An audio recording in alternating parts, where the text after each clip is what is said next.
Hi everybody, welcome to episode 26 of our WWF New Gen series on TEW9. I might have actually messed up quite badly on this episode, but I don't think it's going to have too much of an impact. Let's find out.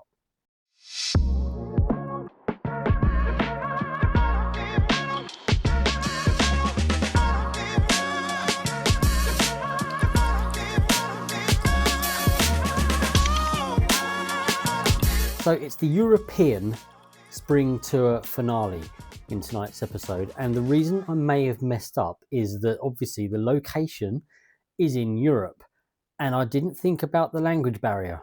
So I haven't run anything yet. I don't know if when we have things like promos and interviews, whether they're going to really, be duds. So let's find out, shall we? Kicking off with a pre-show match, Bushwhacker Luke takes on Yokozuna. A pre-show bout that had decent wrestling, but didn't have much heat. Yokozuna got the win in 7 minutes 30 by pinfall with a running leg drop. The wrestling rating was 50, 31 crowd, 59 overall. Lots of green, happy with that one. And then Papa Shango and the Beverly Brothers team up to take on Jim Duggan and the Nasty Boys. A pre-show bout that had subpar wrestling and non-existent crowd heat. Jim Duggan and the Nasty Boys got the win here in 15 minutes 5 seconds. Jim Duggan pinned Bo Beverly with an Old Glory. I don't remember that finishing move. Blake Beverly was the weak link. Okay, wrestling rating 45, crowd 18 and 53 overall. Yeah, this is not looking good. The storyline between the Nasty Boys and Papa Chongo lost heat. And the final pre-show match, Doink the Clown takes on Virgil. Decent reaction from the crowd, subpar wrestling. Doink the Clown got the win in 12 minutes 28 by submission with a stump puller. 46 wrestling rating, 40 crowd, 53 overall. Before I carry on, I will just remind you that this is a lesser show, a lesser event. It's a glorified episode of Raw, so there's no sort of real big build-up. Titles are on the line, but they're not really going to mean anything. Yeah, just enjoy it for what it is. The next one, of course, will be King of the Ring. I'm hopefully doing something big for that one. So let's just get through this, shall we? Kicking off with a opening segment. It's a hype video package for the show, and we focus on Bret Hart, Damien Demento, Lex Luger, Mr. Perfect, Randy Savage, Razor Ramon, Rick Martel, and Shawn Michaels.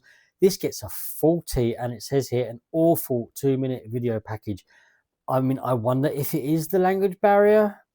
Don't know. I mean, we've got a bonus from the road agent work of Raymond Rougeau. But yeah, 40. That's pretty poor. The first match, Samu against The Undertaker in a decent match. Undertaker got the win in 7 minutes 26 by pinfall with a tombstone. 51 wrestling, 46 crowd, 60 overall. Samu and The Undertaker didn't click, which is unfortunate. And then we've got a 3-minute interview, and it's backstage where Lord Alfred Hayes interviews Lex Luger and Razor Ramon as they are due to take on Tatanka and Bob Backlund. Just a throwaway match, really. As I say, glorified episode of Raw. Think of it like that. This gets a rating of 72, so the language barrier obviously not having an impact as I feared, and it doesn't say here either that there's anything, penalties about language or anything like that. So yeah, hopefully we're okay. The match gets a 60, pretty poor. I know we're not over popular in Europe, and I'm holding this in Paris. Whether that makes a difference, I don't know. So obviously our popularity is lower. We probably should expect to get a slightly lower score anyway, particularly when it comes to the crowd ratings. And I like to think some of these matches will get something half decent. But we get a decent match here. Luger and Ramon get the win in 8 minutes 47. Ramon pinned Tatanka with the Razor's Edge. And Razor Ramon did carry the match as well. 61 wrestling rating, 52 crowd, 60 overall. Not much to say, really. Bob Backlund and Tatanka didn't work well as a team. Okay, a 61 rating as Money Inc. take on High Energy with the tag team titles on the line. In a decent match, High Energy got the win. Does the title change hands? No, of course it doesn't. IRS was disqualified when Earthquake ran in and attacked Owen Hart. So obviously IRS was the legal man. And yeah, the Money Inc. was disqualified, so the titles stay on Money Inc.'s hands. We wanted to sort of get Owen Hart a victory, but obviously we do not want High Energy to be taking those belts. Coco Beware was the weak link. 57 wrestling rating, 41 crowd, 61 overall. Yeah, let's move on. 4-minute interview backstage. So Shawn Michaels is interviewed by Sean Mooney as Michaels prepares to defend the Intercontinental title against Mr. Perfect. 61 rating. The storyline's lost heat again. The match gets to 79. Okay, good wrestling and a decent reaction from the crowd. Mr. Perfect got the win in 10 minutes 17. Shawn Michaels intentionally got counted out. He was on the ropes. He was on the back foot. He thought, oh my God, I could lose this belt here. I'm walking. So Shawn Michaels gets himself counted out. This was our storytelling match. Mr. Perfect gets the win, but Shawn Michaels keeps the belt. 68 wrestling rating, 49 crowd, 79 overall. The storyline gained heat. Good stuff. We've then got a 2-minute hype package video between the Big Boss Man, Razor Ramon with Sensational Sherry. It's a feud recap video. Just had a spare couple of minutes and I thought I'd shove it in there. 43 rating, very poor. Bam Bam Bigelow then takes on the Big Boss Man. It had good wrestling and decent reaction from the crowd. Bigelow got the win in 10 minutes 40 by pinfall with a fast roll-up. Razor Ramon ran in and attacked Bossman. And of course, Bam Bam Bigelow is getting talked about as being very dominant again. 65 wrestling rating, 39 crowd. I mean, the crowd's pretty poor in Europe. I've got to remember maybe scrap this event next year. 74 rating overall, which is actually quite good. I'm okay with that. The storyline advanced, didn't lose or gain. Then we've got Mr. Perfect backstage with Gene Okerlund, and it's just very short. We didn't go into details, but obviously he's annoyed that Shawn Michaels got himself counted out. You know, you're a coward, Shawn. You know, you get yourself counted out knowing that you're not going to lose the belt. You know, this isn't over. I deserve another opportunity. Don't pull that trick again. 72 rating. Atomic take on the Steiner Brothers. If the Steiner Brothers win, then they will get a shot at the tag team titles, apparently, from Money Inc. So this had decent wrestling rating, decent wrestling, but no or not much crowd heat. The Steiner Brothers got the win, 10 minutes 27. Scott Steiner pinned Adam Bomb with a Steiner screwdriver. We had a lot of interference. Randy Savage came in to target Crush. The $1 Million Man distracted Rick Steiner. Obviously, Money Inc. don't want the Steiners getting the victory. So $1 Million Man sort of came in first with IRS, distracting the Steiners. That's when Randy Savage thought, hang on a minute, I'm going to come in and even things up. But it is the Steiners. They still get the victory here. Wrestling rating of 56, 34 crowd, 70 overall, which is okay. I mean, I don't think we're going to get an 80 plus for this show by any stretch of the imagination, but, you know, at least I'm not getting 50 rating for every segment here. But yeah, the Steiners get the win, so they should now by rights get a tag team title shot. We then just have a promo from the Mega Maniacs. We didn't have anything else for them to do on the card, and you can't not use Hogan.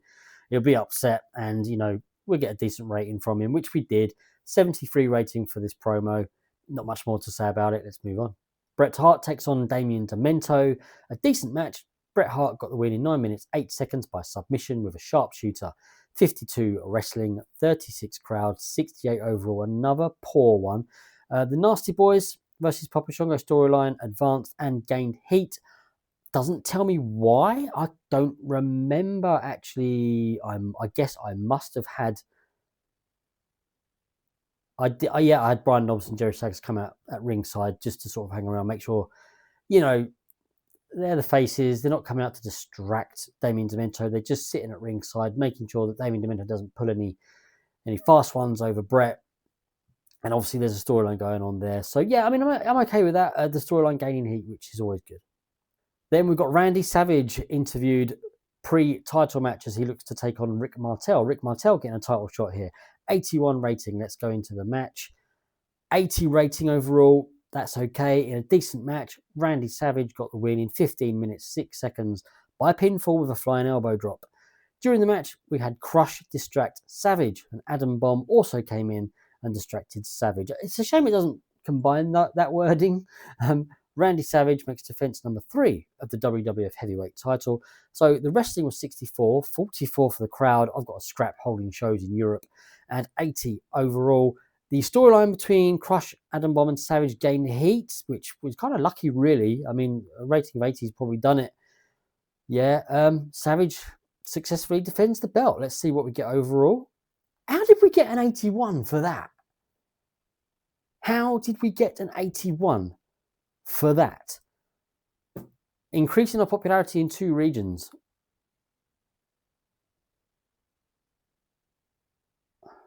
Financial report. We earned just over 171,000. Popularity recap then. Yeah, where did we gain pop? All right, okay. Kanto and Western Europe. We actually held that show on a Saturday, which took me by surprise because I normally hold all my shows on a Sunday, apart from Saturday night's main event. I'm going to have to check all my shows now, actually, just make sure they're on the right dates I want them to be. So let's have a look at the emails. Change of ownership at RWS, drug test fees, spring tour buy rate, the viewing figures, and Superstars viewing figures as well. Okay, that's fine. So let's have a quick look. I mean, that obviously didn't harm us as much as I thought maybe it might. So, I mean, I'm okay with that. Let's have a quick look at the storylines, though, because we did have a few kind of lose heat and not gain. And, I mean, they're all still above hot. And we still only have the one very hot, which is high energy natural disasters. Okay, yeah, fine. I doubt there's any changes in the perception ratings after that show. Nothing that I can immediately recognize.